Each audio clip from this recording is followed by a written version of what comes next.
ഞാൻ പ്രവാസി വ്യവസായിയുമായിട്ട് ഇപ്പം ഇതറിഞ്ഞപ്പോൾ ഫോണിൽ സംസാരിച്ചു.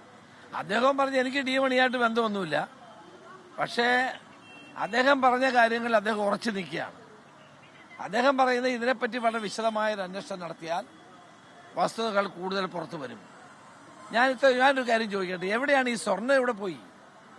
ഞാൻ എപ്പോഴും ചോദിക്കുന്നൊരു ചോദ്യമാണ്, ഈ സ്വർണ്ണം എവിടെ? തൊണ്ടി മുതൽ എവിടെ? അത് ഇതുവരെ SIT പറയുന്നില്ലല്ലോ. ഗോവർദ്ധന്റെ കയ്യിലുള്ള 300 ഗ്രാം അല്ലല്ലോ.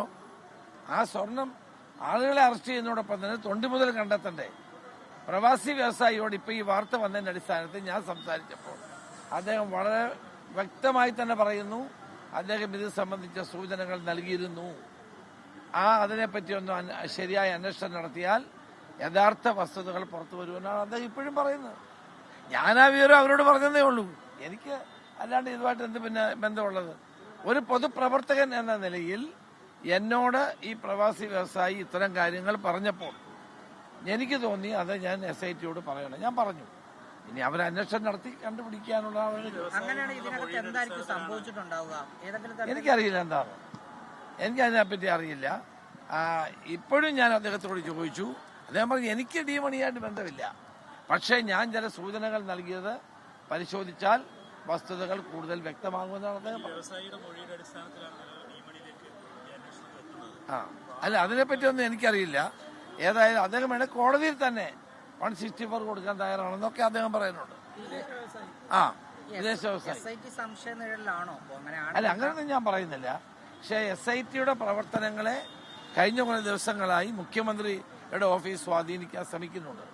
2 പോലീസ് അസോസിയേഷനിലെ ഇവരുമായി ബന്ധമുള്ള 2 പേരെ നിയമനം തടഞ്ഞു വെച്ചിരുന്നു. അത് ആ നിയമനം വീണ്ടും നടത്തി.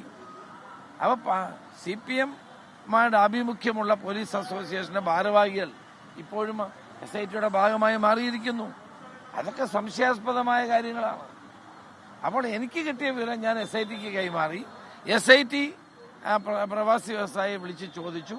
അതിനുശേഷം അദ്ദേഹം ഇപ്പോഴും അതിൽ ഉറച്ചു നിൽക്കുകയാണെന്നാണ് എന്നോട് പറയുന്നത്.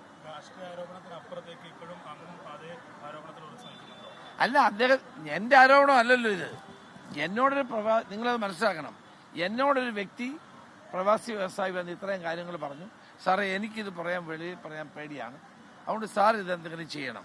ഞാൻ SIT എടുക്കൽ കത്തെഴുതി. SIT പറഞ്ഞു, വരാൻ പറഞ്ഞു. ഞാൻ ചെന്നു. ഞാൻ പറഞ്ഞു, ഇങ്ങനെ ആളിനെ വിളിച്ച് ചോദ്യം ചെയ്യണം. അയാളുടെ നമ്പരും കൊടുത്തു, പേരും കൊടുത്തു. അവർ അദ്ദേഹത്തെ വിളിച്ച് സംസാരിച്ചു. അപ്പൊ അതിന്റെ അദ്ദേഹം ഇപ്പോഴും അത് ഉറച്ചു നിൽക്കുകയാണ്. ഡി മണിയായിട്ട് അദ്ദേഹത്തിന് ബന്ധമില്ല എന്ന് പറഞ്ഞാൽ കറക്റ്റാണ്. അദ്ദേഹമായിട്ട് ബന്ധമില്ല. പക്ഷേ അദ്ദേഹം ഇപ്പോഴും പറയുന്നത് ഈ സംഭവം ഗുരുതരമാണ്, ഇത് അന്വേഷിച്ചു പോയാൽ ഈ തൊണ്ടി മുതൽ കണ്ടെത്താൻ പറ്റുമെന്നാണ്. സ്വർണം കിട്ടിയിട്ടില്ല. ഏതായാലും ഇപ്പോഴേതായാലും കുറച്ച് ദിവസങ്ങളായി ചില സംശയങ്ങൾ ഉയർന്നു വരികയാണ്. ഈ പോലീസ് അസോസിയേഷന്റെ 2 ഭാരവാഹികളെ, CPM-നോട് ബന്ധമുള്ള 2 ഭാരവാഹികളെ ഇതിൽ വെക്കാൻ നിർബന്ധം പിടിച്ചതോടുകൂടി SIT നിർബന്ധം പിടിച്ചെന്നാണ് അറിയുന്നത്. അത് മാറ്റിവെച്ചിരിക്കുകയായിരുന്നു. അതോടുകൂടി ചില സംശയങ്ങൾ ഉയർന്നു വരുന്നു. നേരത്തെ ഞങ്ങൾക്ക് അവരുടെ പ്രവർത്തനങ്ങളിൽ സംതൃപ്തിയായിരുന്നു. ഞാനത് ചാനലിലൂടെയൊക്കെ പറഞ്ഞ കാര്യമാണ്. പക്ഷേ ഈ 2 പേരെ CPM-മായി ബന്ധമുള്ള അവരുടെ അസോസിയേഷന്റെ 2 ആളുകളെ വെച്ചതോടുകൂടി ചില സംശയങ്ങൾ ഉയർന്നു വരുന്നു. അപ്പൊ അതുകൊണ്ട് പ്രവാസി വ്യവസായി ഇന്നിപ്പോ എന്നോട് പറഞ്ഞു, ഞാൻ വാർത്ത കഴിഞ്ഞിട്ട് അദ്ദേഹത്തോട് സംസാരിച്ച് പറഞ്ഞു, ഞാൻ കോടതിയിൽ വേണേ 164 കൊടുക്കാമെന്ന്. അപ്പൊ ഇത് അന്വേഷിക്കണമെങ്കിൽ വിശദമായ അന്വേഷണം ഇനി നടക്കട്ടെ. അതാണ് CBI. മറ്റ് സംസ്ഥാനങ്ങളിൽ ബന്ധമുള്ള, അന്തർദേശീയ തലത്തിൽ ബന്ധമുള്ളൊരു കേസായി ഇത് മാറുകയാണ്. അതുകൊണ്ട് കോടതിയുടെ നിയന്ത്രണത്തിൽ CBI അന്വേഷണം കൊണ്ട് വസ്തുതകൾ കൂടുതൽ പുറത്തു വരും. UDF 100 ആണെങ്കിൽ LDF 110 ആക്കി സീറ്റ്. ഇനിയിപ്പോ NDA 210 പറയുമെന്ന് എന്റെ സംശയം. ഏതായാലും അതൊന്നും അർത്ഥമൊന്നുമില്ല. കേരളത്തിലെ ജനങ്ങൾക്ക് എല്ലാവർക്കും പിണറായി വിജയൻ ഒരു നാടകവും കളിക്കണ്ട. ജനങ്ങൾക്കറിയാം UDF അധികാരത്തിൽ വരാൻ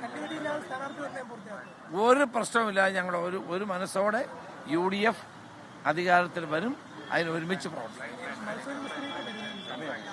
13-14 തീയതികളിൽ വരും. അതിനെന്താ തെറ്റ്? ഞങ്ങളൊക്കെ കാണുന്നല്ലേ. പ്രതിപക്ഷ നേതാവ് VD സതീശൻ സീറോ മലബാർ സഭ ആസ്ഥാനത്തെത്തി അവരോട് സംസാരിച്ചെങ്കിൽ ഒരു തെറ്റുമില്ല. ഞാനുമായി സംസാരിച്ചിരുന്ന ഈ കാര്യം ഞങ്ങൾ തമ്മിൽ സംസാരിച്ച കാര്യമാണ്. അവിടെ സെനറ്റ് നടക്കുകയാണ്. അവിടെ അവരെ കണ്ടതിൽ എന്താ തെറ്റ്? ഞാനും ഒരു രഹസ്യവുമില്ല, ഞാനും ഉമ്മൻചാണ്ടി ഇതിനു മുമ്പും ഞങ്ങൾ അവരെ ഇതുപോലെ പോയി കണ്ടിട്ടുണ്ട്. അതൊക്കെ ഇതിന്റെ ഭാഗമാണ്, അതിലൊരു തെറ്റുമില്ല. ലോകത്തെവിടെയായാലും ഏത് സമയത്തും 24 വാർത്തകളും ഓഗ്മെന്റഡ് റിയാലിറ്റി പാക്കേജുകളും എക്സ്പ്ലെയിനറുകളും വിശദമായി കാണാൻ ഞങ്ങളുടെ യൂട്യൂബ് ചാനൽ നിങ്ങൾക്ക് സബ്സ്ക്രൈബ് ചെയ്യാം.